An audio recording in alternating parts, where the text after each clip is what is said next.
إنا نحن نزلنا الذكر وإنا له لحافظون نحن نزلنا الذكر وإنا له لحافظون. المرة اللي فاتت اتكلمنا عن أهل الجنة ونعيم أهل الجنة والهنا اللي هيشوفوه أهل الجنة، واتكلمنا عن أهل النار وقلنا إن أهل النار لهم عذاب شديد. النار يعرضون عليها غدوا وعشيا ويوم تقوم الساعة. وقلنا إن الآية ديت هي أكبر إثبات ودليل على عذاب القبر، إن ربنا سبحانه وتعالى هيعذب أهل القبر في القبر غدوا وعشيا، يعني النار هتعرض عليهم ويشوفوها ويتعذبوا بيها غدوا وعشيا، يعني الصبح وبالليل. ويوم تقوم الساعة لهم عذاب تاني خالص مختلف، اللهم عافنا واعف عنا. ويوم تقوم الساعة أدخلوا آل فرعون أشد العذاب. وطبعا اللي بيحجوا بإن ما فيش عذاب قبر بيقولوا لا ده الكلام ده خاص بآل فرعون بس، طبعا ده عبط. ربنا ما بيظلمش حد، ربنا مش هيعذب حد عذاب مخصص ليه، بالعكس هو ده بيبقى لبعض الحالات. ولكن كان لو الكلام ده منطقي يبقى فرعون لوحده لأنه هو اللي ظلم، أما فرعون وآل فرعون لا، فالكلام عام إن في عذاب القبر. النار يعرضون عليها غدوا وعشيا ويوم تقوم الساعة أدخلوا آل فرعون أشد العذاب، عافانا الله وإياكم. وإذ يتحاجون في النار، كله دخل النار، أهل النار دخلوا النار. في حديث عن رسول الله صلى الله عليه وسلم بيقول إن يوم القيامة ربنا هيحكم بين العباد في زي ما قلنا سابقون، والسابقون قسمين، يا إما سابقون إلى الجنة يا إما سابقون إلى النار. اتكلمنا بالتفاصيل وقلنا السابقون إلى الجنة اللي هيروحوا النبي مع النبي كتفهم في كتف النبي، الناس اللي الست اللي ربت أيتام، الصابرين على البلاء، الناس الراضيين بقضاء الله، الناس الطيبين المؤمنين المحتسبين، الناس اللي على ربهم يتوكلون، الناس اللي متوكلين على الله ومسلمين الأمر لله في كل أمور حياتهم، الذين لا يرقون ولا يسترقون وعلى ربهم يتوكلون، الناس اللي مفوضة أمرها لله وراضية بقضاء الله ومسلمة الأمر لله طول الوقت، الناس دول يدخلون الجنة. الناس الصابرين على البلاء الذين قالوا عن أنفسهم كنا إذا ابتلينا صبرنا وإذا جهل علينا حلمنا وإذا أذنبنا استغفرنا وإذا أعطينا شكرنا، دول داخلين الجنة كلهم بلا حساب ولا سابقة عذاب. أسأل الله العظيم رب العرش العظيم يجعلني وإياكم من أول زمرة تدخل الجنة يا رب العالمين. وزي ما في سابقون إلى الجنة في كمان سابقون إلى النار، يسعد مساكم جميعا. في سابقون إلى النار ناس برضه هتدخل النار بلا موازين ولا حساب، هيخشوا النار على طول، فلا نقيم لهم يوم القيامة وزنا. مين؟ الشيطان وأتباعه، كل من عبد الشيطان، كل من اتبع الهوى، كل من اتبع الشيطان، كل من عبد غير الله، كل من لم يسجد لله سجدة، دول كلهم داخلين النار بلا حساب ولا موازين. الشيطان وأتباعه هيتجرجروا ويدعون إلى نار جهنم دعا. فهيبقى في هنا جدال وكلام كتير. بعد ما يدخل أهل الجنة الجنة ويدخل أهل النار، زي ما قلت لكم في سابقون وسابقون، دول أول زمرة تدخل الجنة أو النار. هيفضل أصحاب اليمين وأصحاب الشمال، فأما من أوتي كتابه بيمينه وأما من أوتي كتابه بشماله، دول هيفضلوا في أرض المحشر، وبرضه ربنا هيرفعهم درجات لحد ما تتطاير الصحف وتنصب الموازين وكل واحد ياخد حقه، فأهل الجنة إلى الجنة وأهل النار إلى النار. ربنا سبحانه وتعالى هيجيب كبش كبير ويذبحوا بين الجنة والنار، يذبحوا بين الجنة والنار، آمين يا رب. ويقول يا أهل الجنة خلود بلا موت ويا أهل النار خلود بلا موت، يعني اللي داخل الجنة خلود من غير موت، ولا هيموتوا ولا هيشوفوا موت، واللي داخل النار نفس الحكاية، يا أهل الجنة خلود بلا موت ويا أهل النار خلود بلا موت. خلاص اللي هنا اللي في الجنة ضمنوا ان هم مش هيموتوا ونعيم مقيم، اللهم اجعلني واياكم من اهل النعيم. واللي دخل النار ضمنوا انه مفيش موت، هيبقى عذاب مستمر، فخلاص دول هيعرفوا ان مفيش موت ودول هيعرفوا ان مفيش موت. هنا ربنا بيقول واذ يتحاجون في النار، اللي دخلوا النار بقى كلهم يبتدوا يخانقوا بعض، يبتدوا يزعقوا لبعض، يبتدوا يشتموا بعض، يبتدوا يكرهوا ويحقدوا على بعض. أهل الجنة ما عادش في حقد ولا حسد، ونزعنا ما في صدورهم من غل إخوانا على سرر متقابلين. أنا لو شفت أقل الناس طلع الدرجات العلى أنا ماليش دعوة، لو شفت حد في درجة أعلى مني أنا مش هزعل، لو شفت حد في درجة غيري أنا ماليش علاقة بيه، محدش بيحقد على حد في الجنة، كل واحد فرحان بما آتاه الله من فضل، فرحين بما آتاهم الله من فضله. طيب طبعا الجنة درجات، بس دركات بالكاف، الجنة درجات بالجيم، والنار دركات بالكاف. الجنة درجات لأعلى والنار دركات لأسفل. كل ما أهل الجنة نزلوا دركة يعني دركوا في الدرك الأسفل من النار، أسوأ وأسوأ. أما الدرجات في الجنة دايما أعلى، كل ما نرتقي درجة كل ما الدرجات أعلى. تمام. فزي ما قلت لكم أهل الجنة نعيم ومتع وسعادة ورضا وفرحة بما آتاهم الله من فضله. ما فيش حد بيحقد على حد ولا حد بيحسد حد ولا حد متضايق من حد. تمام.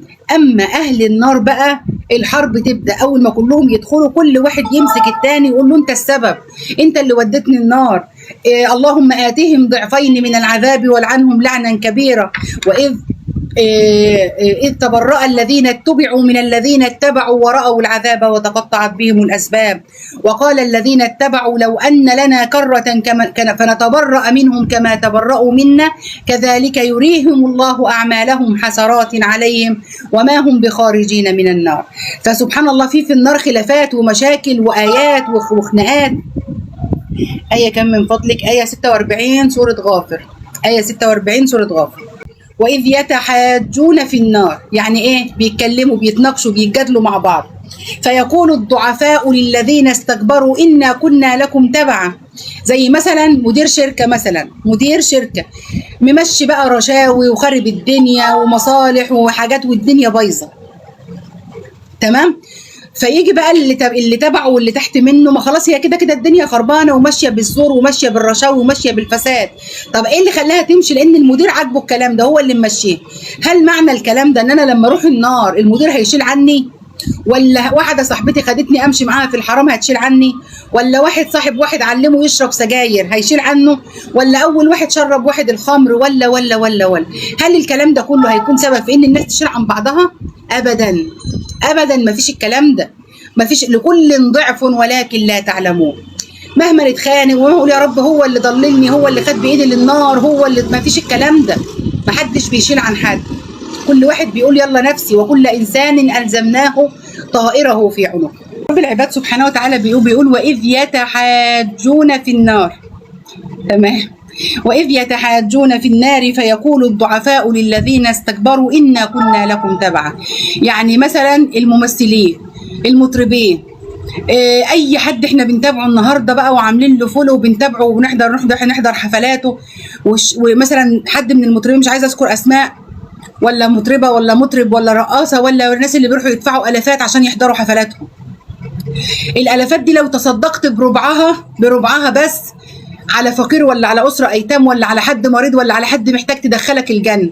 لا، أنت بتستخسر في نفسك وتستخسر في الفقير وتروح ترمي الفلوس تحت رجليك عشان تحضر حفلة رقاصة ولا مطرب ولا ويجي يوم القيامة تقول يا لما تتجرجر بقى في النار كده وتترمي في النار بسبب الآلاف اللي رميتها على الأرض ولا الوقت اللي ضيعته، فتقول يا رب ده فلان المطرب هو اللي كان السبب. يقوم المطرب ده يقول وأنت مين أصلا؟ أنا أعرفك؟ هو ما يعرفكش أصلا. انت لما تعمل فولو ولا تعمل متابعه لواحد ولا لواحده ولا لحد، ايه هو ما يعرفكش، هو بريء منك، هو ما قالكش ما ضللكش. بس الفكره كلها ان هو حاطط محتوى هيتحاسب عن نفسه وعن كل الناس. بس هل حسابه عنك ولا حسابه على المحتوى السيء اللي عمله هيخفف عنك انت العذاب؟ ابدا ابدا. كل انسان الزمناه طائره في عنقه، وكل واحد مسؤول عن تصرفاته.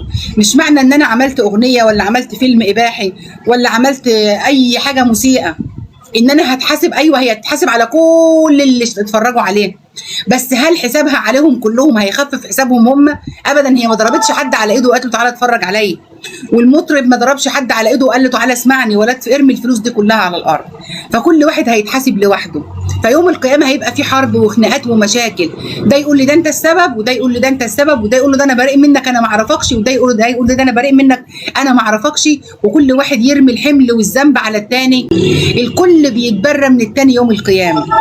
حتى الشيطان اللي شغله شاغل ومن يوم ما نزل الارض الى قيام الساعه شغلته انه يضيعنا ويتوهنا ويخلينا نرتكب ذنوب، يوم القيامه هيقف ويتبرى من الكل. يتحاجون في النار فيقول الضعفاء للذين استكبروا انا كنا لكم تبعا فهل انتم مغنون عنا من عذاب الله من شيء. محدش بيشيل عن حد. محدش بيشيل عن حد. زي ما قلت لكم الشيطان اول واحد هيقف يتبرى من الكل. الله يرفع قدرك. وقال الشيطان لما قضي الامر ان الله وعدكم وعد الحق ووعدتكم فاخلفتكم وما كان لي عليكم من سلطان الا ان دعوتكم فاستجبتم لي فلا تلوموني ولوموا انفسكم. يا الله، حتى الشيطان هيتبرى من الكل. قرينك اللي جاي يوم بيوم معاك وشغلته شغله الشاغل انه يضللك ويتوهك ويخليك ترتكب ذنوب، يوم القيامه هيجي القرين انت وهو كده قدام ربنا، تقفوا انتوا الاثنين قدام بعض. وقال قرينه ربنا ما أطغيته ولكن كان في ضلال بعيد. قال لا تختصموا لدي وقد قدمت إليكم بالوعيد ما يبدل القول لدي وما أنا بظلام للعبيد يوم نقول لجهنم هل امتلأت وتقول هل من مزيد. القرين هيتبرى منك ويقول يا رب والله ما أطغيته ولكن كان في ضلال بعيد. القرين هيقف قدام ربنا ويقول هذا ما لدي عتيد، يا رب ده اللي قدامي ده هو شر، ده هو اللي كان بيعلمني الفساد. صحابك، أمك، أبوك، إخواتك، يوم يفر المرء من أخيه وأمه وأبيه وصاحبته وبنيه لكل امرئ منهم يومئذ شأن يغنيه. كله بيتهرب، كله بيهرب، كله بيبعد. يا الله، بس كده؟ ده المصيبة السوداء إنها تشهد علينا إيدينا ورجلينا وألسنتنا. والله الآية دي مرعبة أصلا. أنا بحس أنا مسمية يوم القيامة ده يوم الندالة. الكل بيستندل، القريب والغريب بيسيبك ويخلع، محدش بيشيل هم حد ولا حد بيهتم لحد. يوم يفر المرء من أخيه وأمه وأبيه وصاحبته وبنيه لكل امرئ منهم يومئذ شأن يغنيه. كل واحد في لاهو، كل واحد في دنيته، كل واحد في حالته. ده الأصعب من كده كمان إن هيشهد عليك نفسك، إيديك ورجليك وجلدك، يوم تشهد عليهم أيديهم وأرجلهم وجلودهم وألسنتهم بما كانوا يعملون. قالوا لجلودهم لما شهدتم علينا قالوا أنطقنا الله الذي أنطق كل شيء.